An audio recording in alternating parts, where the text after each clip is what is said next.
మనుష్య రూపేణ అనే పదానికి నిర్వచనం, మళ్ళీ ఎంతో మంది ఆకలి బాధితులకు అన్నదాతగా మారిన రవిశ్రీ చారిటబుల్ ట్రస్ట్ యొక్క ఎండి అయిన రవిశ్రీ గారితో మనం ఈ రోజు సంభాషించబోతున్నాం. నమస్తే సార్. మీ గురించి చాలా విన్నాం, కానీ మీ మాటల్లో మేము తెలుసుకోవాలని మా ముఖ్య ఉద్దేశం. ఓకే ఓకే సార్, ఫస్ట్ ఏంటంటే మీ చారిటబుల్ ట్రస్ట్ గురించి మేము బయట విన్నాం. ఓకే, కానీ ఆ ట్రస్ట్ యొక్క పెట్టాలి, లేకపోతే ఎంతో మందికి సహాయం చేయాలి అనే ముఖ్య ఉద్దేశం మీకు అసలు ఎలా పుట్టింది? అంటే నేను చిన్నప్పటి నుంచి కూడా నాకు ఏదైనా హెల్ప్ చేయాలని చాలా ఇష్టం అన్నమాట. అంటే హెల్ప్ అన్నది ఏంటో నాకు తెలీదు, చేస్తే నాకు అందులో ఆనందం చాలా ఎక్కువ ఉంటుంది. అందుకని నాన్నగారు ఏం చేస్తూ ఉంటారండి? నాన్నగారు అయితే మాది యాక్చువల్లీ గుజరాత్ అండి. అంటే గుజరాత్ అంటే మా నాన్నగారు చిన్నప్పుడే కాకినాడ వస్తారు. కాకినాడ రావడం ఆయన చిన్నప్పుడే అంటే ఒక 10 సంవత్సరాలకు వస్తారంట. అంటే ఇక్కడ చుట్టాలంటే కాకినాడలో, గుజరాత్లో అంటే పల్లెటూరులో ఎందుకు, కాకినాడలో వచ్చేయమని ఇక్కడ ఏదైనా చదువుకుంది కానీ బాగానే సార్. మా నాన్నగారు అయితే అసలు చదువుకోలేదు. అంటే చదువు అంటే మాకు లోపల తీసుకునే వాళ్ళం కాదు, నేను మా ఫాదర్ కూడా. అంటే బడ్జెట్ డబ్బులు బాగా లేని వాళ్ళు అన్నమాట. అప్పుడు మా నాన్నగారు మ్యారేజ్ కూడా అప్పుడే అయింది, చచ్చిపోయేలోనే. అంటే అక్కడ ఉన్నప్పుడే మా అమ్మగారు కూడా, మా అమ్మగారికి పెద్దలు కూడా అండి, పెద్దలు కూడా మా నాన్నగారు 100 రూపాయలు కట్టిన ఇచ్చారంట. మా నాన్నగారికి ఎద్దుల బండి మీద తీసుకొచ్చారంటే, ఎద్దుల బండి మీద 100 రూపీస్. మా నాన్నగారు అయితే కష్టంతో, అదే చెప్తున్నాను కదండి, పాల పోస్టర్ కూడా అంటించి సైకిల్ మీద వెళ్ళి చాలా కష్టపడ్డారండి. చాలా, మేము 3 అన్నదమ్ములు. ముగ్గురు కూడా మా నాన్నగారు అప్పుడు అక్కడ సరిపోవట్లేదు అనేసి వాళ్ళు ఏం చేశారంటే SRMT ఐడియా రామదాస్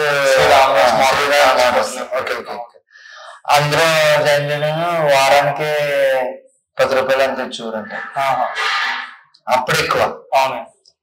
ఆ వారానికి 20 రూపాయలు పెంచి అలా పెంచడం మేము ముగ్గురు. అదే మా అమ్మగారు మ్యారేజ్ చేసుకున్నారు అక్కడే థియేటర్ దగ్గరే, అక్కడే ఊళ్ళో. అంటే మాకు చుట్టాలండి వాళ్ళు, సచివూరు థియేటర్ వాంటర్స్ మాకు చుట్టాలు. పెద్దవారు కూడా అంటున్నారు. మత్తు గారు అంటారు అటు సైడ్. మీరు మీ మాటలు ఎలా చెప్తుంటే నాకు అర్థమవుతుంది, మీరు అందరికీ రిలేటివ్స్. అవునండి అవునండి. వాళ్ళు ఎలా దానాలు చేశారో మీకు ఆ బుద్ధి అక్కడి నుంచే వచ్చిందేమో నా ఫీలింగ్. ఏమండి అది దేవుడిని. అంటే అప్పుడు మా అమ్మగారు అయితే పెద్దపడు, మా నాన్నగారితో అయితే కృష్ణపల్లి. అప్పుడు పెళ్లి సంబంధం ఏదో చూసారు, మ్యారేజ్ చేస్తారు. అప్పుడు అలా క్రమంలో ఇక్కడ సరిపోవట్లేదు అనేసి మా బ్రదర్ పుట్టాడు.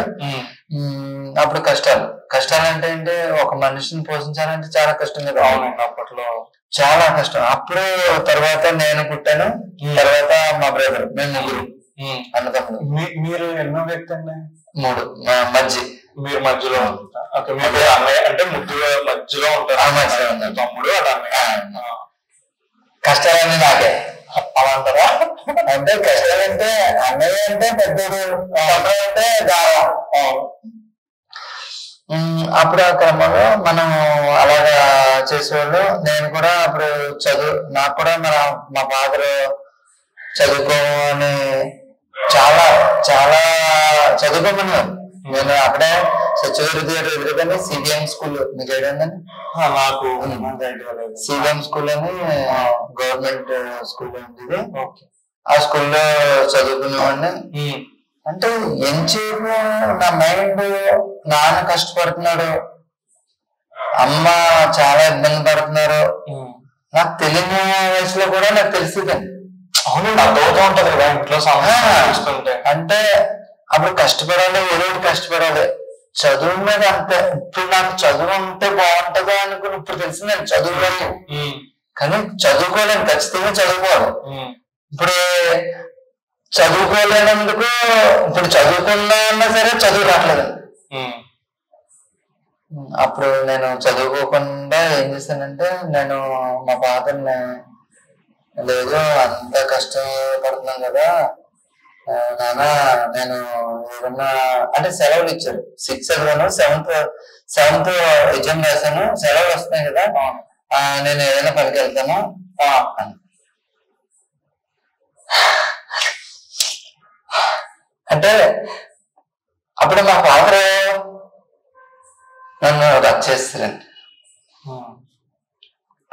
రచ్చ అంటే కొరక, అదే అట్ల పిల్ల పెట్టేసి ఇక్కడ రచ్చ చేస్తారు నా డాడీ. అంటే చదువులో ఆవిడ చదువుకోలేదు, నేను చదువుకోలేదు. అంటే చదువు మా పిల్లలు పొందాలని నాకు చదువు తెలియదు, అది తెలుసు. నన్ను చాలా గట్టి కొడిసారు. నేను పనుల్లోకి వెళ్తాను అంటేనే కొడిసారు. లేదు అప్పుడు నేను ఏం చేశానంటే, అప్పుడు మా ఫాదర్ ఏమన్నారంటే, మా మమ్మీతో సెలవులే కదా, పుస్తకాల కన్నా డబ్బులు వస్తాయి అనేసి మా ఫాదర్ కవర్ చేసి నన్ను పెట్టడానికే ప్లాన్ చేశారు. అప్పుడు కష్టాలు అయితే చాలా ఉన్నాయి సార్. కష్టాలు అంటే చదువుకునేటప్పుడు నేను స్కూల్కి వెళ్ళేటప్పుడు అందరూ కూడా ఇంటర్వెల్ అయితే టిఫిన్ అందరూ తెచ్చుకున్నారండి. నేనైతే బాక్స్ తెచ్చుకోలేదు, కానీ నాకు బాక్స్ లేదు, ఏమీ లేదు. అంటే అది తింటుంటే చూసు, అంటే కనీసం ఎవరన్నా పెడితే అంటే ఆ ఫుడ్ కి, అంటే మా ఇంట్లో అన్నం అయితే లోపలేదు సార్. అన్నాన్ని మించింది ఏదో వాళ్ళు రకరకాల ఫుడ్లు తింటారు. ఆ ఫుడ్ లో ఏదో చిన్నాను కదండి. నాకు ఇప్పుడు మీరు అడుగుతుంటే నాకు నిజంగానే నాకు అది బాధ అవుతుంది సార్. అప్పుడు ఎవరైనా పెడితే బాగుంటుంది అనేసి అలా చూస్తున్నాను సార్. మా అమ్మగారు అప్పుడు 5 పైసలు ఎంతో ఇడ్లీ, 5 పైసలు ఎట్టుకున్నా కూడా డబ్బులు ఉంది కదా సార్. అప్పుడు మా అమ్మగారిని అడిగి, అమ్మ బాక్స్ లో పెట్టుకెళ్తానమ్మా అంటే, ఒక 7 బాక్స్ చిన్నది ఉంది, బాక్స్ లో పెట్టుకెళ్ళి ఒక ఇడ్లీ అక్కడ తినకుండా ఒక ఇడ్లీ కొనుక్కోవడం చల్లనే కదా, బెల్లం మొక్కలు నంచుకొని తినేవాడు నేనైతే. అంటే నేనే కాదు, మా ఫ్యామిలీ అందరూ అలా తినేవాడు. అప్పుడు మా నాన్నగారు నన్ను పెట్టినాకి సెలవులే అనేసి ఒక దాంట్లో పెట్టారు. అది ఒక ఫ్యాన్సీ స్టోర్. అప్పుడు ఎంత ఇచ్చేవారో నాకు జ్ఞాపకం లేదండి, చాలా తక్కువ ఇచ్చేవారు. ఈ ఊరేనా? అక్కడే నెల్లిపల్లి సెంటర్ లో షాప్ లో పెట్టారు. సెలవులు అయిపోయినాయి. అప్పుడు నాకు మెకానిక్ అంటే చాలా ఇష్టం. అంటే నాకు తెలిసిన వాడు మెకానిక్ లో చేస్తున్నాడు. అంటే తెలిసినవాడు అంటే స్కూల్లో చేసేవాడే అది నేర్చుకుంటున్నాడు అక్కడ మార్కెట్ లో సాయిబాబా కూడా ఎదురుగా.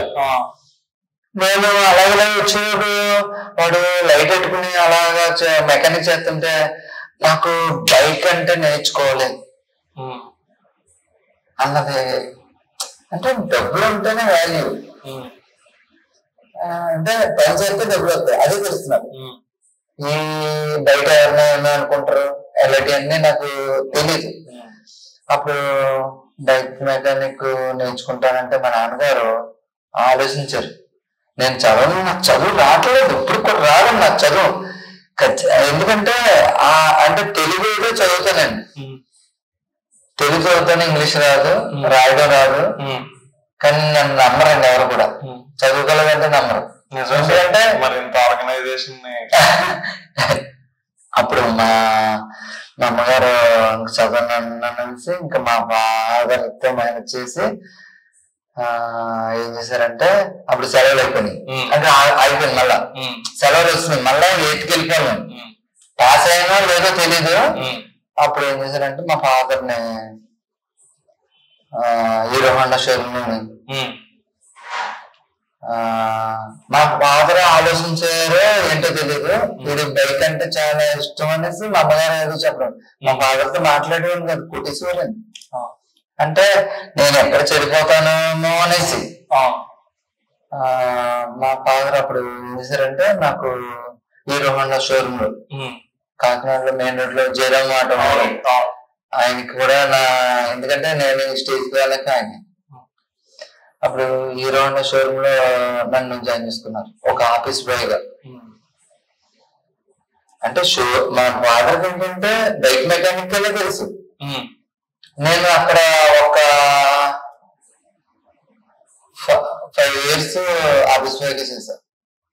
టీవీలు తేవడం, టిఫిన్ తేవడం, తొడ్డం, బల్లలు తొడ్డం ఇదే చేసేవాడు. అప్పుడు కూడా నేను నా తెలుగు ఆలోచించి నాకు ఏం చేసేవారంటే ఆఫీస్ బాయ్ లో ఉన్నప్పుడు వర్క్ షాప్ లోకి ఎవరన్నా వర్కర్స్ రాకపోతే వర్క్ షాప్ కి పంపించేవారు. అప్పుడు అమ్మయ్య ఇది ఏదో సూపర్ ఉందని చెప్పేసి మా ఫాదర్ గట్టిగా పట్టుకున్నాను. నేను ఇక్కడ చేయను, నేను బైక్ లో అందరం చేస్తాను అని పెట్టాను. అప్పుడు నాన్నగారు ఎస్ఆర్ఎంటీలో చేసేవారండి? చేస్తున్నా. చేస్తే మా ముగ్గురం కదండి, ముగ్గురిని పోషించడం కష్టమైపోయేది. అప్పుడు నాకు హీరో హోండా షోరూమ్ లో 50 రూపాయలు లైన్ ఇచ్చేవారు, నెలకి 50 రూపాయలు ఇచ్చేవారు. అప్పుడు 75 అయింది, 100 అయింది, 125 అయింది, 200 అయింది. నేను మానేసేటప్పటికి ఒక 12 సంవత్సరాలు చేశాను. అందులో 12 సంవత్సరాలు చేశారండి?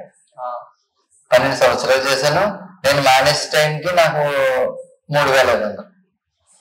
మీకు అప్పుడు వయసు ఎంత ఉంటుందండి? వయసు అంటే నా వయసు చెప్పాను కదండి, నేను 10th అంటే 12-13 సంవత్సరాలు.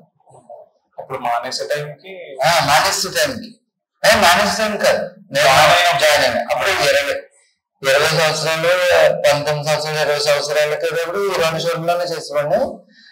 అప్పుడు హీరో హోండా షోరూమ్ లో చేసేవాడిని. చాలా అప్పుడు ఏం చేశారంటే, నువ్వు ఇందులో మెకానిక్ నేర్చుకోవాలంటే నువ్వు ఇందులో ఎవరో వర్కర్ పెట్టాలి, నీ బదులుగా పెట్టాలి, నా బదులుగా. అలాగే అప్పుడు ఒకరిని నాకు తెలిసిన ఒక వర్కర్ని ఇందులో పెట్టేసి నేను అందులోకి షిఫ్ట్ అయిపోవడం జరిగింది. షిఫ్ట్ అయిపోయాను. నాకు శాలరీ కూడా పెంచారు. చాలా బాగా చూసుకుంటారు. సాయికృష్ణ గారని, జయరామ్ గారని వాళ్ళిద్దరు కూడా బావబామ్మద్దులు. మమ్మల్ని పువ్వుల్లో పెట్టుకున్నంటే కొడుకులా చూసుకున్నారు. నన్నైతే చాలా బాగా చూసుకునేవారు. ఎందుకంటే నేను వాళ్ళకి అలా హార్ట్ఫుల్ గా ఉండేవాడు. ఎందుకు ఉండేవాడు అంటే నాకు పని నేర్పించాలని, అందులో నా స్వార్థం ఉందండి.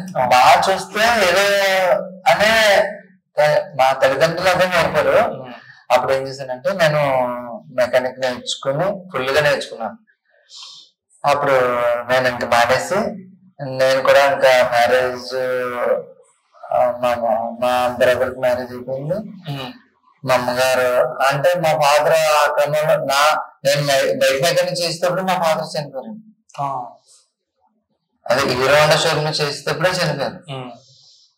చనిపోవడంతో ఇంకా నేను ఎలాగైనా సరే బయట పెట్టుకోవాలి, మా అమ్మగారిని బాగా చూసుకోవాలి అనేలో అప్పుడు మా బ్రదర్ మ్యారేజ్ అయిపోయింది.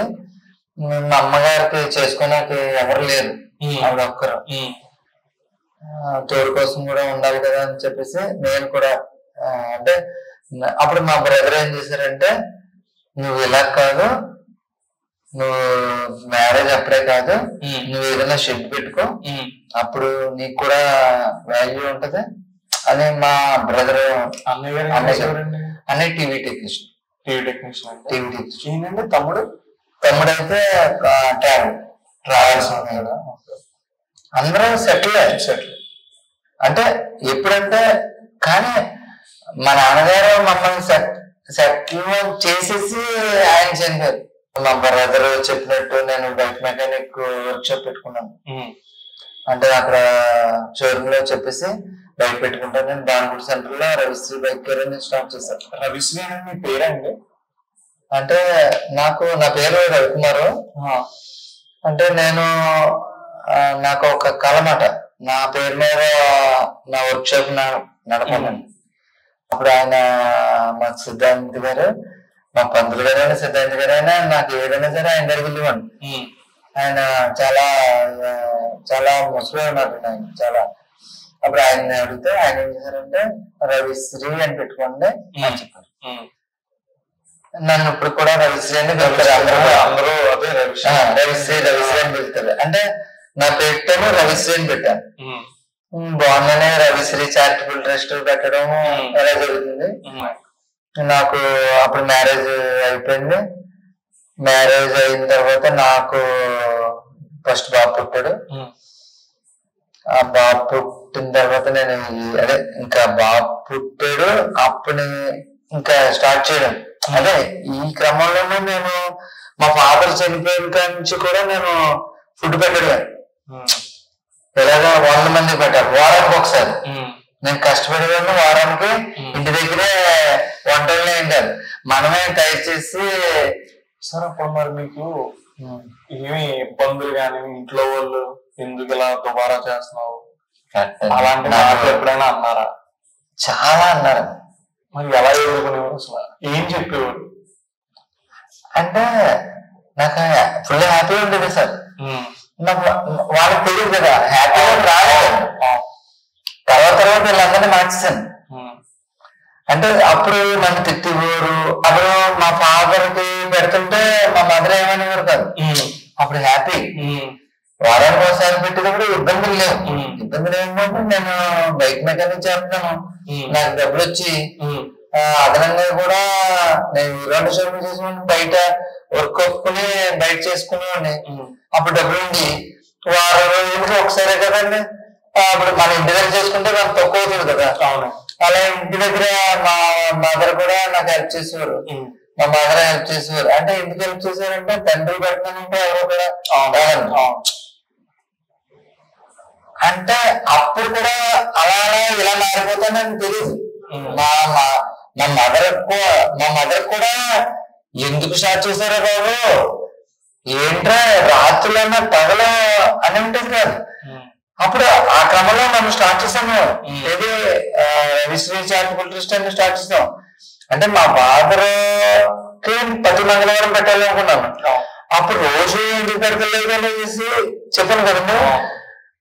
రోజు ఆకలి ఉంటదా అదే రోజు ఆకలి ఉంటది వారానికి ఒకసారి ఉండదు అనుకుని నేను గమనించాను.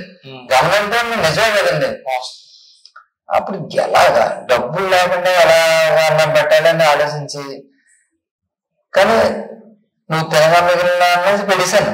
పెట్టిందా 2-3 అలా వచ్చేది అలా స్టిల్ అలా. కానీ 2 రోజులు ఆ ఐడియా ఏమిటండి? ఎవరన్నా చూసారా లేకపోతే మీకే సొంతంగా అనిపించిందా? అంటే నాకు ఒకసారి ఏంటంటే ఒక ఫంక్షన్కి వెళ్ళాను. అది ఏ ఫంక్షన్కి వెళ్ళానో నేనే మర్చిపోయాను. ఆ ఫంక్షన్కి వెళ్తే ఆ ఫంక్షన్ లో భోజనాలు అందరూ కూడా అంటే అది ఇష్టం వచ్చినట్టు కడిగేసి వాళ్ళు అన్నం పంపేస్తారండి. పంపేస్తున్నారు అన్నం ఏంటి ఆ గిన్నెలు కడిగేది తీసుకోవాలి వాళ్ళకి అనవసరం. ఏంటి నేను వారానికి పెడుతున్నాను ఈ భోజనాలు ఆ ఫంక్షన్ కడగడంతో పాడేయడంతో చూసాను సార్. వేడి అన్నం చాలా మంది అప్పుడే కాదండి చాలా సార్లు నేను బైక్ మెకానిక్ చేస్తూ కూడా నేను చాలా మంది వాళ్ళ హోటల్స్ పట్టుకెళ్ళరండి. అంటే మిగిలింది వచ్చేస్తుందని ఏంటో సంథింగ్ నాకు తెలీదు. అది కూడా ఇంకేయడం కూడా నేను చాలా సార్లు గమనించాను. అప్పుడు ఐడియా వచ్చింది. మా ఫ్రెండ్ తో మాట్లాడాను. ఇంట్లో వాళ్ళతో కూడా ఎప్పుడు కూడా డిస్కషన్ చేయనండి ఇలాంటి వద్దంటారు. నాకు జస్ట్ ఒక ఆయన చర్చికి వెళ్తారండి మా ఫ్రెండ్ పాస్టర్ గారు అబ్బాయి నాకు చాలా మిత్రుడు. ఎందుకంటే అనుక్కనే నా దగ్గర బండి భోజించుకుని వచ్చాడు అని చాలా నాకు ప్రతి దాంట్లో కూడా అనుమానం ఆడే ఉంటాడు ఇప్పుడు కూడా. అంటే నేను ఇంత చేయడానికి కారణం ఏంటంటే ఆడే. అంటే కారణం ఏంటంటే నాకు చదువు రాదు. ఆడే ఫేస్బుక్ లో పెట్టడం ఐడియాలు అన్నీ ఆడే చూడు. అనుక్కనేసి నాకు బైక్ రిపేర్ చేయించుకోడానికి వచ్చేవాడు, చాలా డబ్బులు ఖర్చు పెట్టేవాడు. నేను కూడా అక్కడ చెప్పేవాడు, అదే ఆయన డబ్బులు వేస్ట్ ఖర్చు పెట్టకూడదు అంటుంటే అప్పుడు నాకు ప్లాన్ అయిపోయాడు. నా దగ్గరికి వస్తాడు, వస్తే అనే అని అని అది నేను స్టార్ట్ చేస్తాను. నాకు ఇలా స్టార్ట్ చేయడానికి ఇలాగ తర్వాత తెలిసిన తర్వాత మా ఫ్యామిలీ నాతో యాడ్ అయ్యారుగా తప్ప నన్ను ప్రతిరోజు కూడా తిట్టేవారు. ఏంటి ఏమైపోతావు అంటే అందరి ఆకలే నీకు కావాలి, ఇంట్లో వాళ్ళు ఎలా ఉండిపోతున్నారు నీకు తెలియదు, ఇలా అనేవారు. చాలా బాధేస్తుంది సార్. మధ్యలో మరి మేడం గారితో ఏమన్నా ఇబ్బంది? అప్పుడు మా మిస్సెస్ తో కూడా చాలా తర్వాత మ్యారేజ్ అయింది. మా మిస్సెస్ కూడా చాలా సార్లు గొడవలు అయింది సార్. అంటే గొడవలు ఏంటంటే ఏంటి డబ్బు అంతా అంటే డబ్బులు ఖర్చు అవ్వకుండా ఉండదండి. అవును, ఒక అడుగు వేయాలంటే డబ్బులు ఖర్చు అవుతుంది సార్. అవునా కదా సార్? అంటే ఆ డబ్బులు అంటే తెలుసు, నేను చెప్పేవాడిని కాదు. లేట్ అయిపోయింది సార్. లేట్ అవ్వడంతో ఫుడ్ పెట్టాలి, ఎంతసేపు ఫుడ్ అంటున్నాడు ఈయన. పిల్లలు చూస్తే చిన్న పిల్లలు ఏం చేస్తాడు, ఏదో అయిపోతాడేమో ఈయన అనేసి మా మామయ్య గారు చెప్పడం. మా మామయ్య గారు వచ్చి అన్నారు, అంటే గడిగారు కాదు, షాప్ దగ్గరికి వచ్చి రవి ఏంటి రవి నువ్వు అలా. మా ఫాదర్ మా అమ్మగారు కూడా, మా అమ్మగారు అంటే మా అమ్మగారికి అప్పుడు కొంచెం ఎక్కువ అభిమానం ఎక్కువ. ఏంటి ఫుడ్ కదా, మంగళవారం ఒక 100 members కి భోజనం పెట్టుకున్నాను. అదే ఇంటి దగ్గర పెంచడం లేకపోతే ఎక్కడ చేయించడం కానీ చేయించి అది 100 members కి పెట్టుకున్నాను. పెడుతుంటే వారానికి అలాగా నేను కనీసం ఒక 3 years చేశాను. అప్పుడే చేస్తే తర్వాత ఏంటి అలాగే అవుతుంది ఏంటి అనేసి నేను ఏం చేశానంటే, అంటే వారానికి ఒక్కరోజే ఆకలి చేస్తారా అనేసి నాకు అనిపించింది. అంటే మన కోసం సినిమా అదే మంగళవారం నా కోసం ఎదురు చూసేవాడు. అంటే ఇక్కడ బ్రిడ్జిన్ మీద మన 2 Town రైల్వే స్టేషన్ దగ్గర వారపోర్టు నేను గవర్నమెంట్ హాస్పిటల్ నేను చాలా మంది పెట్టాను. అంటే అక్కడ పొరుగురు నుంచి వస్తుంటారు. వాళ్ళకి ఏంటంటే కనీసం వాళ్ళు అటు ఇటు టైంలో ఉంటారు. వాళ్ళు అన్నం ఎక్కడ తెస్తున్నాం అని కూడా తెలియదు మాట, అంత ఉద్దేశం.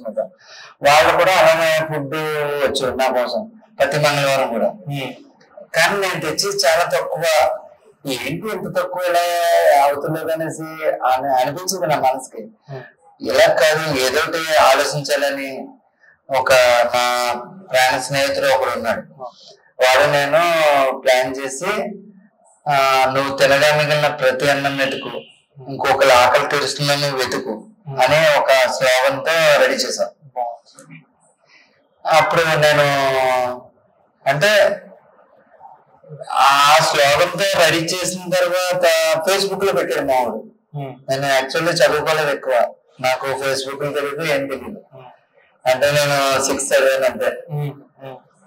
అప్పుడు ఫేస్బుక్ లో పెట్టితే ఒక 5 days 6 days కి మా భోజనం ఒక 5 members కి 2 members కి అలా రోజు కూడా వచ్చింది.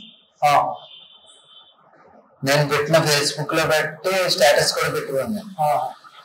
పెడుతుంటే అలాగా 3కి 4కి సరిపోయేది భోజనం వచ్చింది. సరే 3కి 4 నేను బయట మీద తీసుకెళ్ళి పెట్టేసాను. అలా 10 అయింది, అలాగే 20 అయింది, 50 అయింది.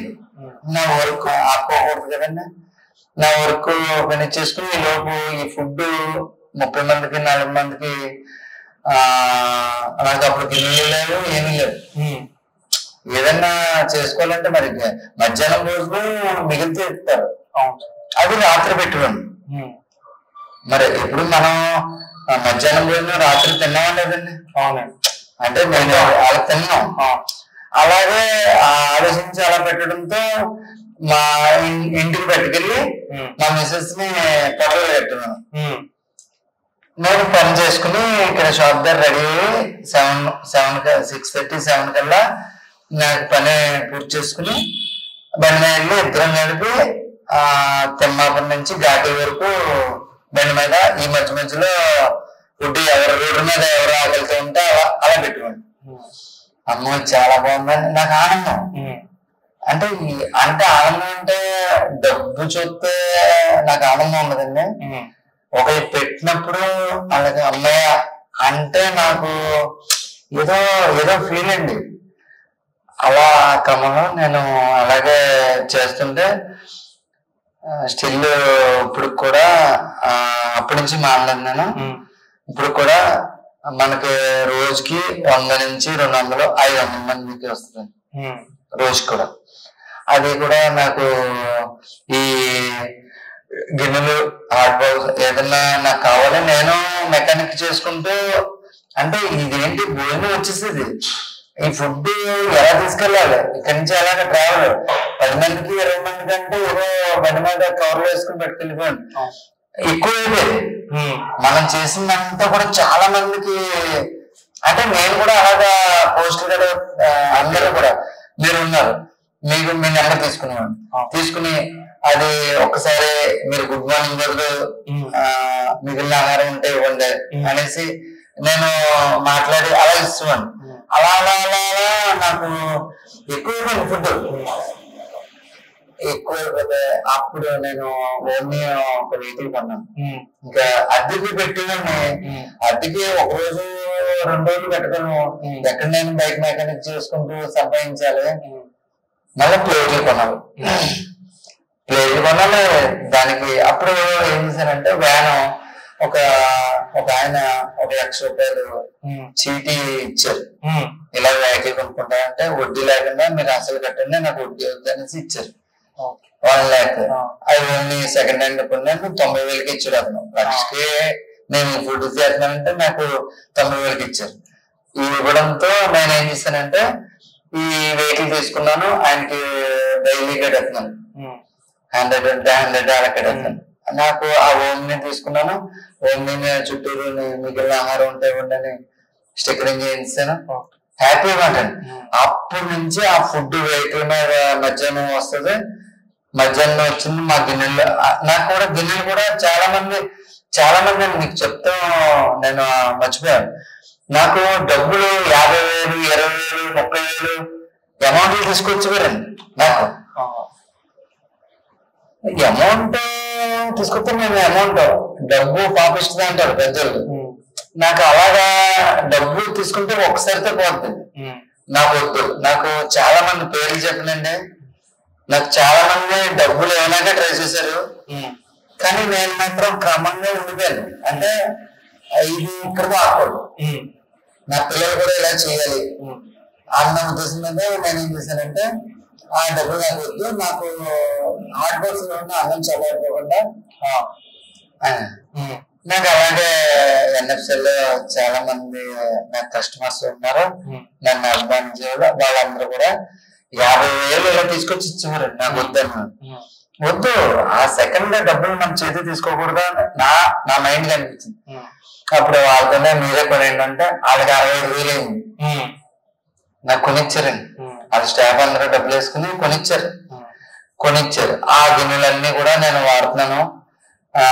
మళ్ళీ ఎవరైనా డబ్బులు మీకు ఏదైనా ఇస్తాను సార్, ఇంతమందికి అన్నం పెడుతున్నారు, ఏదో చేస్తాను సార్, ఏమొద్దు నాకు ప్లేట్లు కొనండి. మరి బఫీ ప్లేట్లు మనం జీజేస్ దగ్గర బఫీ పెడతాం. వండుకున్నవాడు ఒకటే కూర, దండుకున్నవాడు 100 కూరలు. అలా నేను దండుకున్నానా ఏదో సంథింగ్ నాకు అలాగా ఎన్ని కూరలు, చికెన్, మటన్, రకరకాల ఫుడ్. మళ్ళా మర్చిపోయాను, నాకు బట్టలు కూడా తీసుకుంటాను. అంటే ఏది కూడా మంచినీళ్ళతో సహా ఏది కూడా పాడు చేయకూడదండి. మనం ఏది ఇస్తే అదే వస్తుంది. అవునా కదండి? మనం మంచిస్తే మంచి వస్తుంది అన్నదే ఒకటే నేను నేర్చుకున్నాను. అది మా తల్లిదండ్రులు నాకు నేర్పారు. అలాగే ఎవరికైనా హెల్ప్ చేయమంటే నాకు అదే తల్లిదండ్రుల నుంచి వస్తుందండి ఇది. అలాగే మా తల్లిదండ్రులు, మా ఫాదర్ చనిపోయారు, చెప్పాను కదండి, మా ఫాదర్ చనిపోయారు. మా మదర్ నే ఇప్పుడు చూసుకుంటున్నాను. చాలా హ్యాపీ అన్నమాట. ఆదివారం వచ్చిందంటే నాకు ఎవరు కూడా హెల్ప్ చేసేవారు కదండి. ఒక ఫ్రెండ్ చెప్పాను కదా, ఆ ఫ్రెండ్ ఉండేవాడు. ఎవరైనా సరే ఎందుకంటే ఉత్తిలో వెళ్ళి చేస్తారు, ఒక రోజు చేస్తారు, 2 రోజులు చేస్తారు, 3 రోజులు. ఆ 3వ రోజుకి ఫోన్ ఎత్తుకోరు కాదు. కానీ ముందు మాత్రం నేను చేస్తాను ఎవరిపిల్లండి అంటే ఉత్తిలో ఎవరు చేయరండి, నాకు తెలుసండి. ఉత్తిలో ఎవరు చేయరు. కానీ నాకు నా ఫ్రెండ్స్ కూడా చాలా మంది కరోనాలో అటెండ్ అయ్యారు సార్. కరోనాలో వాళ్ళందరూ కూడా నేను చేతి పెట్టి అన్నం పెట్టాను. కరోనాలో రోజుకి 1400 మందికి అన్నం పెట్టుకోండి సార్. మనకు కరోనా వచ్చింది కదండి. కరోనాలో పెద్ద హాస్పిటల్ దగ్గర ఎక్కువ అయ్యేది. రోజు 1400 అంటే నా డబ్బులు కాదండి, నాది ఒక్క రూపాయి కూడా కాదు. నేను ఆయిల్ కొట్టించేవాడిని, ప్లేట్లు కూడా వాళ్ళే ఇచ్చేవారు కరోనాలో. నాకు కొంతమంది ఎవరంటే ఆదిత్య శేషారెడ్డి గారు చేయూత చారిటబుల్ ట్రస్ట్ ద్వారా మేమిద్దరం కూడా చేయూత చారిటబుల్ ట్రస్ట్ మీకు ఐడియా ఉందండి. ఆయన పేరు రవి గారు. నేను కూడా కలిసి ఫుడ్ సర్వీస్ కరోనాలో చేయడానికి నాకు చేయూత రవి గారే హెల్ప్ చేశారు. నన్ను అడిగారు అనమాట, సార్ రవి గారు మీరు రోజు ఫుడ్ పెడతారు కదా, కరోనా 10 రోజులే అనుకున్నారు. కరోనా 10 రోజులే అన్నా. 18 రోజులు కూడా ఆ మహానుభావుడు ఆదిత్య శేషారెడ్డి గారు, వాళ్ళ సంఘం రెడ్డి సంఘం వాళ్ళు అందరూ కూడా వాళ్ళందరికీ కూడా చేతులు పెట్టి దండం పెడతాను. ఎందుకంటే ఏదైనా చెప్పుకుంటే పోతుంది అంటారు. మీరు అడిగారు కదా, నాకు అవన్నీ కూడా అందుకే అంటున్నాను కదండి, ఎవరితో కూడా మర్చిపోకూడదు మనం చేసింది. వాళ్ళు ఇచ్చారు, వాళ్ళందరూ కలిపి రెడ్డి సంఘం వాళ్ళు అందరూ కూడా ఇచ్చారు. ఆదిత్య శేషారెడ్డి గారు కూడా మనకు 10 రోజులని ఇచ్చారు. 10 రోజులు చేసాం. కరోనా పెంచేది అన్నారు, కరోనా పెంచారన్నారు. బాబోయ్ దీనికి పెంచారు. మేమైతే రెడీగా ఉన్నాం. అప్పుడు కుర్రలు ఎవరు కూడా బయట తిరిగేవారు కాదు. సభ్యులు కూడా మా టీం కూడా చాలా మంది, ఒక 25 మంది నాకు హెల్ప్ చేయడానికి వచ్చారు. వాళ్ళందరూ కూడా చేతి పెట్టి దండం పెడుతున్నాం. ఎందుకంటే చాలా ఏంటంటే ఉదయం 700 మంది ఆదిత్య శేషారెడ్డి గారు ఇచ్చారు. ఈవినింగ్ 700 మందికి తిమ్మాపురం గౌరీ గారని కిరణ్ కంఠ ఆసుపత్రి దగ్గర అమ్మవారి గుడి ఉంటది. అమ్మవారి గుడికి ఆవిడ సేవలు చేసుకుంటూ ఎవరు చేస్తారంటే మన పేరు తెలిసి ఆవిడ కూడా ఒకసారి పిలిచి నాకు భోజనంలో 2 నెలల 18 రోజులు కూడా ఆపలేదండి. ఈ కరోనా ఫస్ట్ సెకండ్ వెర్షన్ లో 2 నెలలు కూడా 2 నెలల 18 రోజులు కూడా అలా సర్వీస్. ఆవిడ కూడా ఖచ్చితంగా మంచి ఫుడ్ అండి. ఆదిత్య శేషారెడ్డి గారు ఏంటి, ఎవరేంటి మంచి ఫుడ్ రకరకాల ఇమ్యూనిటీ. ఆవిడ గౌరీ గారిని తిమ్మాపురం బెజవాడ గౌరీ గారు అండి ఆవిడ పేరు. అంటే చెప్పుకోవాలి కదండి. అంటే ఆవిడ గారు ఎన్ని 700 మందిగా 800 మంది కొనమంటారా, అక్కడ గుడి దగ్గర రన్నింగ్ ఇస్తారు. మేము గిన్నె తెచ్చుకుంటే మా గిన్నెలో పంపేసి ఇస్తారు. ఈవినింగ్ టైం మళ్ళా రన్నింగ్ చేసి రాత్రి 12 అయింది. మళ్ళా నాకు ఆరోగ్యం కూడా అప్పుడే నాకు ఆరోగ్యం పడిపోయింది. కరోనా మాత్రం నాకు కరోనా వెళ్ళిపోయిన తర్వాత కరోనా వచ్చిందండి. అంటే భగవంతుడు ఏమో తెలియదు, నాకు ఏదైనా చేయాలని. నాకు ఏంటంటే అన్నం పెట్టడం అంటే నాకు చాలా ఇష్టం సార్. అందుకనేసి ఇప్పుడు స్టిల్ కూడా ఇప్పుడు వరకు కూడా ఆపలేదు.